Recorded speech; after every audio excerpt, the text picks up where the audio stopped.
Morning. I can see that the way to fox you people is to keep changing the briefing time, and the audience gets smaller and smaller. If I change it enough, nobody will show up. Let me just give you a rundown of what happened last night. NATO forces flew a total of 434 sorties, of which 96 were combat strike sorties. That's 434 in all, of which 96, or approximately 22%, were combat strike sorties. They hit 17 targets. The weather was poor, and it threatens to be poor again today and maybe for the next several days. Despite the bad weather, however, there were several very significant targets hit. First was the headquarters of the Serb TV, Radio Television Serbia. Second, Allied forces hit 2 electric power transformers in the Belgrade area. These were connected with command and control facilities, and they were both severely damaged in the Belgrade area, yes. In terms of dealing with the forces on the ground in Kosovo, despite the bad weather, there were several significant sorties. These come from mission reports. These are the reports that pilots file when they come back, and we will have to confirm through later intelligence analysis exactly what happened, but the mission reports show that they took out 4 artillery pieces in the western part of Kosovo, right along the Albanian border. This is near the area where the Albanians have sometimes fired artillery into Albania from Kosovo. Where the Serbian troops have fired into Albania from Kosovo. Second, NATO aircraft destroyed, they believe, 7 military vehicles down near the Macedonian border, and also destroyed a mobile command post also near the Macedonian border. I think the lesson of last night's strikes is very clear, and it contains 2 messages for Milosevic. The first is that the air campaign is intensifying, hitting a broader range of targets throughout the country, and also hitting targets on the ground in Kosovo. The fact that this is happening during the NATO summit shows that NATO remains highly committed to the air campaign, to intensifying this campaign, and in fact to making it clear that there is no sanctuary for murderers and their forces in Yugoslavia. Second, it should also be clear that this campaign can end as soon as Milosevic decides to stop the killing and depopulation of Kosovo, as soon as he withdraws his troops, as soon as he allows a NATO-led international peacekeeping force in so that the refugees can return. The choice is his. On another matter, POWs, I know that you've seen reports out of Belgrade that the Serbs are prepared to allow a representative of the International Committee for the Red Cross to visit the 3 American POWs being held. To the best of my knowledge, there has been no visitation yet, in complete violation of the Geneva Convention. By contrast, a representative from the ICRC is having at least a second and maybe third visit to the Serbian soldier who's being held by Allied forces. This soldier got prompt visitation from the ICRC as well as prompt medical care. So we have yet to see any delivery on the Serb promise that they plan to abide by the terms of the Geneva Convention. And finally, before I take your questions, I just want to clear up one thing from yesterday. One segment of the gun camera video that was shown yesterday misidentified an aircraft as being a Canadian F-18. In fact, it was a U.S. aircraft. So I just want to clarify that. I can't remember which video it was, but I'm sure you can go back and check the transcript and find that out. Charlie. Russian news agencies are reporting that Chernomyrdin now says that Milosevic is prepared to allow foreign troops foreign troops into Kosovo, military troops, as opposed just to observers. Do you have any reaction to that? And also, you knocked Serb TV off the air last night. It was back on the air again in 6 hours. Do you know where the other towers are? Do you plan to knock it off the air for good? Well, stay tuned is all I can say. Well, how about the Russian report that Chernomyrdin now says that Milosevic is ready to allow troops into Well, Kosovo? I haven't seen that. Obviously, we welcome the Russian efforts to try to achieve a diplomatic settlement here, but so far we have not seen much Serb flexibility. We've seen very little Serb movement to our terms. The fact that he's prepared to allow foreign troops in does not say nearly enough. He has to be prepared to take his troops out. He has to stop the killing, and he has to allow a significant, we have always said, a NATO-led international force in. I don't think that anybody should believe that an unarmed force of observers or a force that isn't well trained and a solid combat force can go in and enforce a peace in Kosovo after all of the killing that's gone on there. What we have always said is we need a force that's similar to the force we sent to Bosnia under Dayton. And I haven't seen anything coming out of Belgrade yet that suggests they're ready to meet those basic requirements. Just one quick follow-up on your stay tuned. Could I ask, do you know where the other broadcast facilities are? It's not difficult to track down where TV signals emanate from. Yes. Ken, the Serbs, I believe, are saying as many as 9 people were killed in that strike on Serbian TV. How would the issue of possible civilian casualties play into the planning of such a strike? It plays in. But we've always been aware, well, we basically have 2 goals, and sometimes they compete. The first goal is we want to make these strikes as effective as possible. The second goal is we want to hold collateral damage and civilian casualties as low as possible.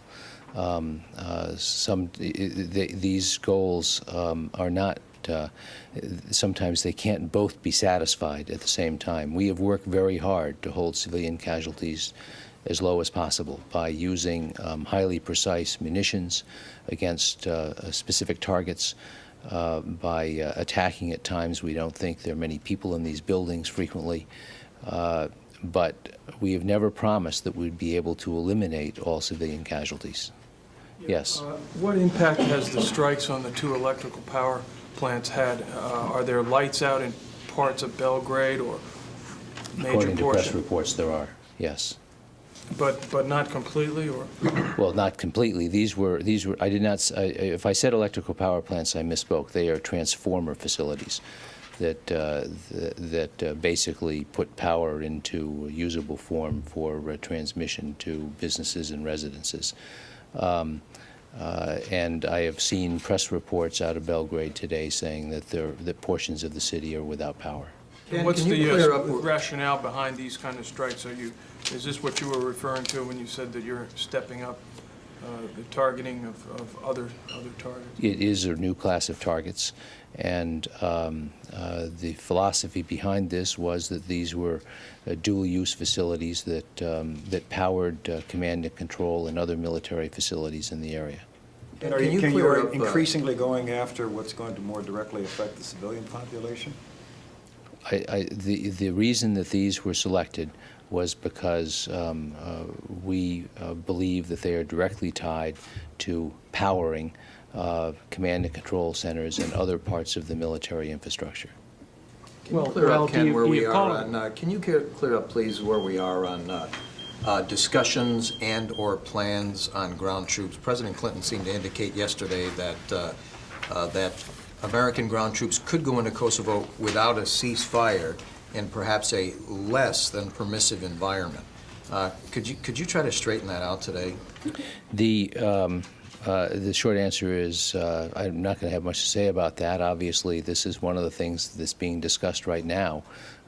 President Clinton also made it extremely clear yesterday that he is committed to making the air campaign work, and that is what NATO is pursuing right now and will continue to pursue it with increased vigor. And I think the actions of the last few days show that we are pursuing the air campaign with a great deal of energy. Yeah, but I'm not asking if this is an either-or. I'm asking if this could be done in conjunction with airstrikes. Is it possible now, as the President seemed to indicate yesterday, that American ground troops would go in without a ceasefire in a less than permissive environment? Has the ground shifted here? We are a long way from anything approaching a permissive environment right now, and I think that the task is to continue the air campaign, and that's what we're doing. And one more follow-up. If, in fact, Milosevic should end the war tomorrow and pull all his forces out, as I add them up, there's not enough ground troops in that region now to even go in a permissive environment. What sort of planning is being done? What sort of actual on-the-ground preparations are being made to mobilize the kind of ground force it would take to even go in as peacekeepers? Well, as much as I wish he would stop the fighting, the killing, and take all his troops out tomorrow, we don't have any evidence that's about to happen. Should it happen, it would take him some time to get the troops out, and I think we would have plenty of time to mobilize. But to go to the broader question, yesterday I pointed out that when Secretary General Solana announced that he was taking plans off the shelf, the assessments off the shelf, and relooking at them, one of the things that we're going to relook at is what a peace force, peace enforcement force would involve in light of the changed circumstances. So one of the things we'll be looking at is how quickly we could move in, what sort of force we would have to move in, and how to better position ourselves to do that should the opportunity arise. I hope it does arise soon, but we don't see any signs that it's about to. And are peace enforcers different than peacekeepers? You just used the term peace well, enforcement. we've used the peace enforcement term or peacekeeping term. I think the Bosnian model is the one that stands here. When we went to Bosnia after the Dayton Accord, even though there was a peace agreement, we sent a fully armored, highly trained combat force. And the reason we did that was we didn't know what sort of challenges the force would face. And we felt it was better to send a force that could deter attacks and mischief rather than invite it. And that's the same motto, the same model we would follow in Kosovo. Dana. I have two questions. There have been credible reports that Russia, Ukraine, and Greece have been supplying oil through Bar to Yugoslavia. Given that Greece is a member of NATO, has this come up in any NATO forum, either between defense ministers, bilaterally? Well, maybe I should have seen those reports, but I haven't, and so I won't comment on those specific reports. But the whole question of oil through Montenegro to Yugoslavia will be high on the agenda at this summit conference. It'll be one of the topics that's discussed. It may be under discussion at this minute.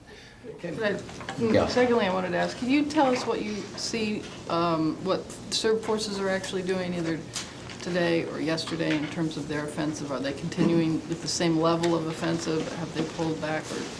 Well, you know, the offensive is sort of like a fever line. It bounces around, in part in response to what the UCK is doing. They are continuing. Most of our reports about this come from the KLA or come from refugees, and the Serbs are continuing to fight, particularly the UCK. I don't have any new information on attacks against refugees from yesterday, but I do know that there is continuing fighting going on between the UCK and the Serb forces. You spoke of a new class of targets earlier, and when you asked whether or not you meant that there might be targets that affected civilians more, you said that the reason these electrical transformers were attacked was because they were part of the command and control structure. Well, that's the reason you've been attacking targets all along. Is this new class of targets that are more likely to affect how civilians live? No, the new class was narrowly defined as part of the electrical transmission system. Can you bring us up to speed on three issues and answer a question?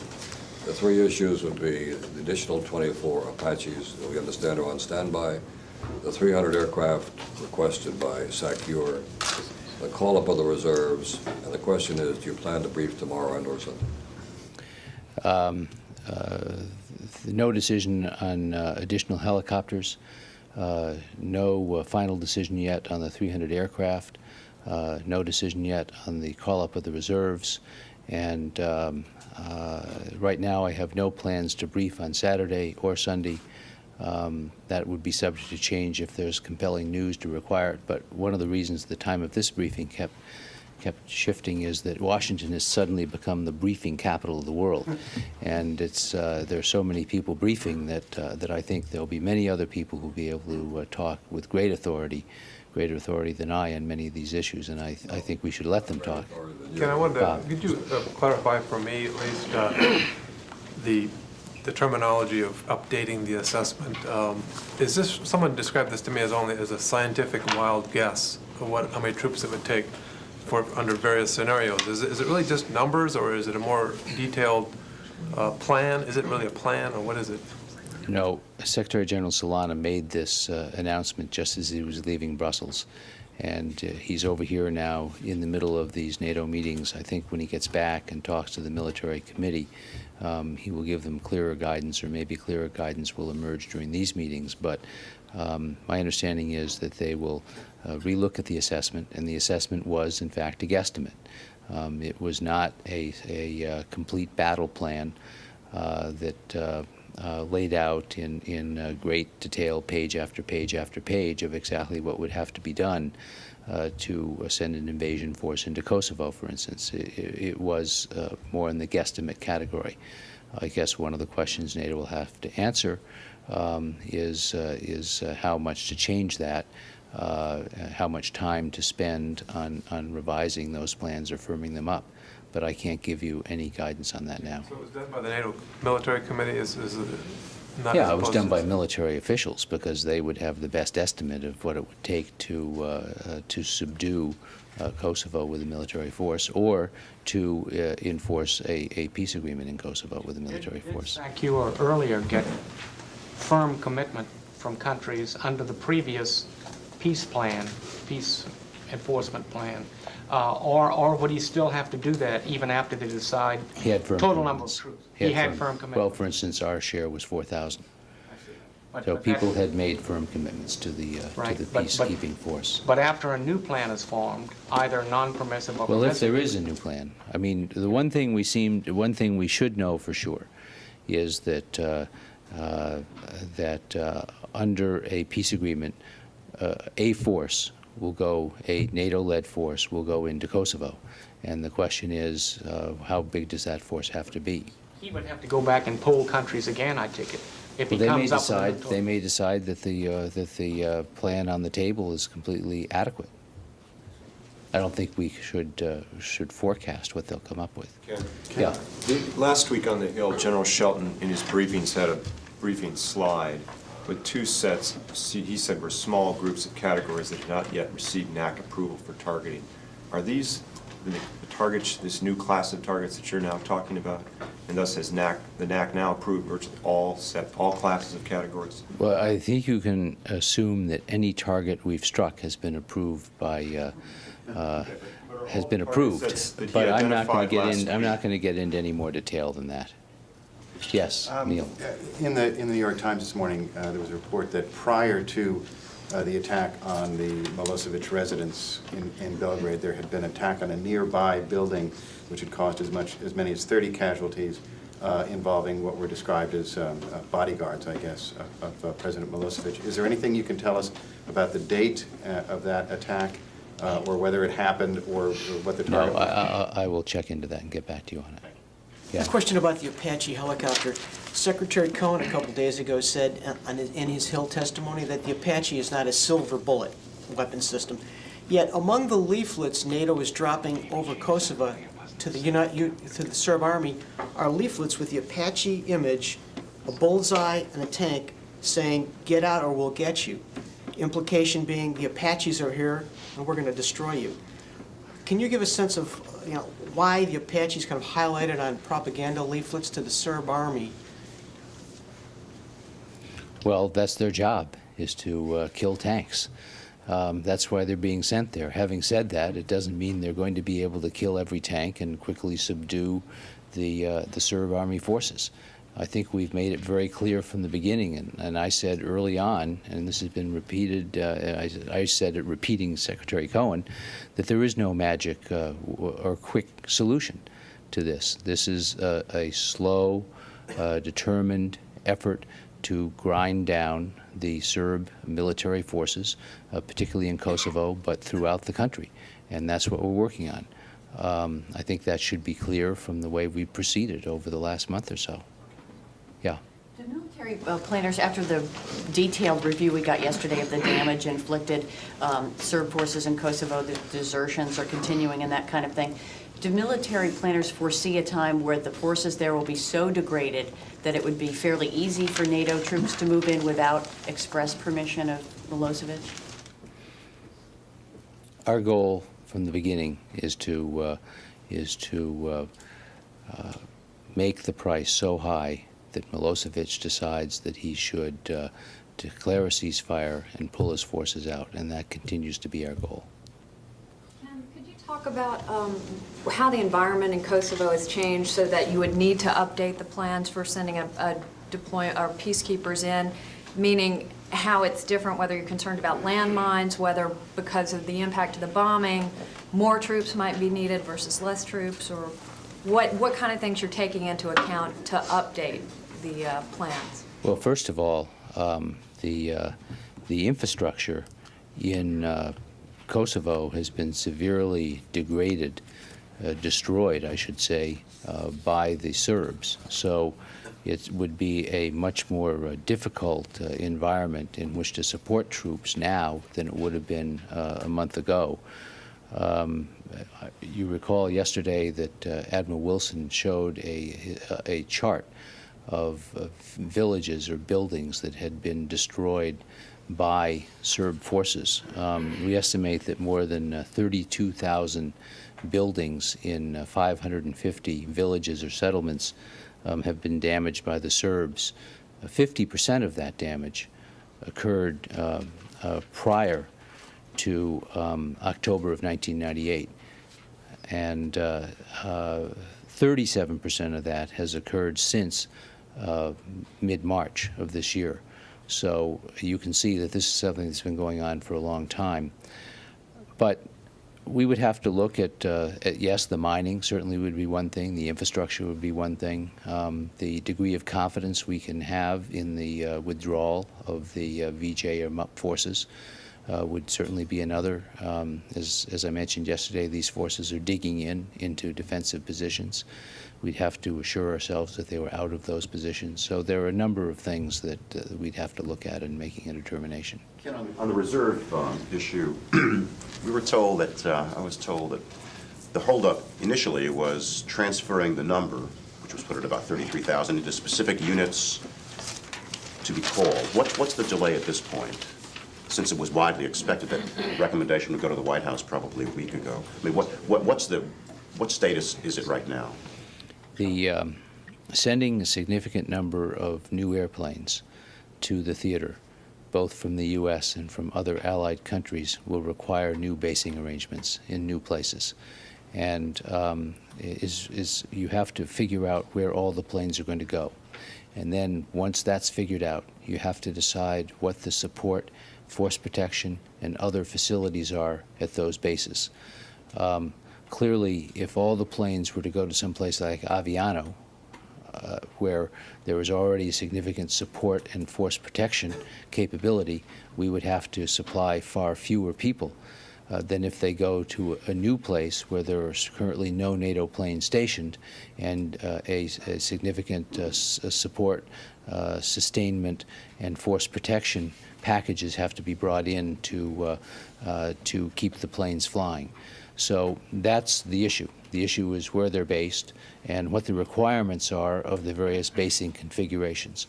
Once that's determined, then we will know with precision, or as precise as numbers ever are in this building, since they seem to change constantly, just to keep you guys on your toes, then we will be able to determine with some precision exactly how many people have to be called up. So in very simple terms, that's the process that is underway now, and I hesitate to say this after all the predictions, but my guess is that we're getting into the final chapters of that process. Yes, Yeah, Bill. you were asked earlier about foreign oil supplies going into Serbia. My question is there any foreign military assistance going into Serbia? I'm not aware that there is. Yes. Is there a good deal of the electrical transmission system that is in fact dual use? Yes, that's what I said. That's true with most electrical transmission systems. Doesn't that suggest that there may be a great deal of civilian, powered homes and businesses that may be affected if this is a new acceptable target list? What I pointed out was that we believe that these particular facilities are tied to command and control installations in the Belgrade area. And it is clear that almost all electrical power facilities will have some dual use to them. I don't think there's any way to avoid that. But these were chosen, among other reasons, because they were related particularly to command and control assets. Supplied electricity to the command and control That's what I'm facilities? saying. That's what I'm saying. Yeah, I mean, this is The whole neighborhood that they're close yes, to, yes. correct? I mean, there's nothing scientific about this. So in that One of their category- customers happens to be the military. Okay. So in that category would also be other things that supply, that allow those command and control facilities to exist, like water. Well, I don't think that I'll talk about potential future targets. Yeah, Chris. And I would assume that critical command and control facilities would probably have auxiliary power because they are so critical. So it's hard not to conclude that this is a turn to going after inconveniencing civilians more than the critical command and control things, which would presumably have ways of powering their things. Well, of course, much auxiliary power is fueled by oil, and we've been going after oil for some time. Importing it too. Why not Tony. just go after the bunkers? Right. I mean, instead of going after the power grid that serves an entire neighborhood. Well, who says we're not? Just go after the bunkers? But why do you says need we're to not? go Why do you after- need to take out the electricity if you've taken out the bunkers? Are we talking dozens of such facilities or a handful? I'm not going to talk about new target sets or old target sets. How long, in terms of weeks or months, would it take to translate NATO's assessment into a military plan and actually start deploying troops in a non-permissive I environment? don't know the answer to that. If this supplied military power to command and control, why didn't you hit him before? Is the reason why you've waited is because you wanted to see whether he would cave in and capitulate without having to hurt civilians, without having to deprive civilians of power? Is that why you've waited to hit these now? Because the object all along has been to degrade his command and control. Yes, and you can't hit every target at once. And I think it's clear to anybody who's watched this operation over the last 29 or 30 days that we have been progressively increasing the number of targets and the types of targets we've been going after. We've always said from the beginning that this is a systematic, progressive campaign. General Clark said that in his first briefing. Secretary Cohen said it in his first briefing. So you should not be surprised to see that the campaign is growing as it ages. But these new targets imply that the command and control facilities themselves, which, I would guess are not mobile targets, are more difficult to hit, or you haven't succeeded in hitting them all at the moment. Why is that? Since Well, we've hit many we've hit many command and control facilities, and we will continue to go after ones we haven't hit. But there are a number of things that are run by electricity. This seems like a fairly basic concept to grasp. Some of them are military, and some of them are civilian. But it would also seem basic that you would hit the building that houses been command and hitting control. Why do you need to hit the power supply rather than Well, hit because again one of the building? things we found is that the Serbs are very adept at repairing certain facilities and creating workarounds for facilities that we've hit. So that has forced us to go after a broader set of targets and to look at other ways to interdict communications or command and control. So there are many paths to stopping a fairly robust and duplicative, reiterative command and control system, and we're trying to hit as many of them as possible. Ken, would it be safe to say that because of this new target list, the electricity, and we're going to have the bridges, transport, that this new intensification, the Serbs themselves should brace themselves for escalating inconveniences, if you will? No electricity, no water, no transport, no roads, no bridges? I think the Serbs should try to put pressure on their leadership to end the killing in Kosovo so that all sides can go to the peace table and figure a peaceful resolution to the dispute. So this is a political goal, then, at this point? The military goal, the military goal has always been to degrade and damage, and this is part of that goal. The military goal is a step to broader political goals. Yeah, but you said you're looking for the Serb population, it seems to me, to put pressure on the leadership. So doesn't that transform itself then into a political goal of attacking dual-use or civilian facilities as an effort to politically persuade the Serbian people to pressure its leadership to end its... He asked me what the message was. I told him I think the broad message is that they can that they should put pressure on their leadership to end this. Yes. In the last several days, as I think we've all tried to assess the where various governments and also various parts of this government are on this question of ground troops in a non-pervasive environment, Pentagon seems to be in that mix more reticent than other governments and other elements within the U.S. government. Can you explain why that is? I think the point here is that we are far away from a permissive environment, and we are determined, as are all the other allies, to continue using the air campaign to achieve our military goals. And the military goal has been very simple. It's been to reduce the military capacity of the Third Army in particular in Kosovo, but more broadly, the Serb military and security forces throughout the country, and we're going to continue to do that. We are a long way from anything approaching a permissive environment or even a semi-permissive environment, whatever that is. So we're going to continue the air campaign until we achieve our military goals. Chris. Ken, on the very detailed targeting charts that Admiral Wilson presented yesterday, I think all three of the main charts were notable for the fact that the Defense Ministry and the General Staff boxes were white rather than red for being damaged or destroyed. Is that, why is that? That's just the way the charts came out. You asked, somebody asked Admiral Wilson a question about that yesterday, and he said he wasn't going to talk about potential targets. So I think that I'll follow Admiral Wilson's lead on that. Talking about past targets, why haven't they been past targets? Since they are the top of the command and control. It's not a question I'm prepared to answer. Yeah. I touched on this earlier.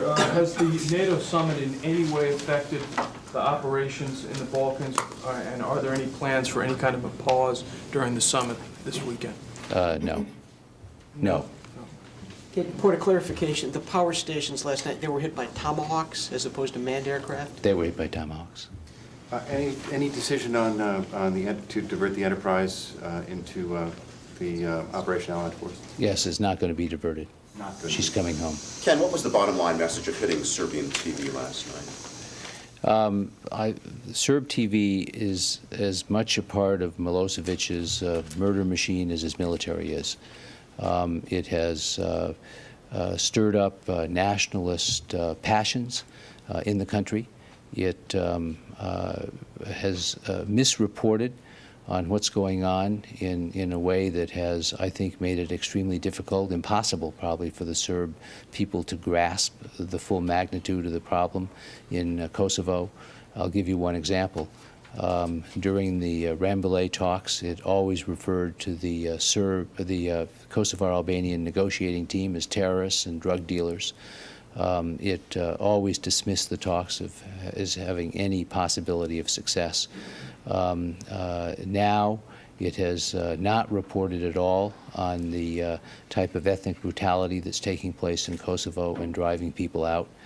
It has been I said before that the media is one of the pillars of Milosevic's power machine. It's right up there with control of the security and military forces. Do you expect that Serb TV is one of those targets that will be on the air over the next day or two, and you'll have to keep restriking? Well, I think I addressed that issue earlier, and I said stay tuned. Thank you. Well, I hope bad reporting's not the only criteria. This one. Be careful how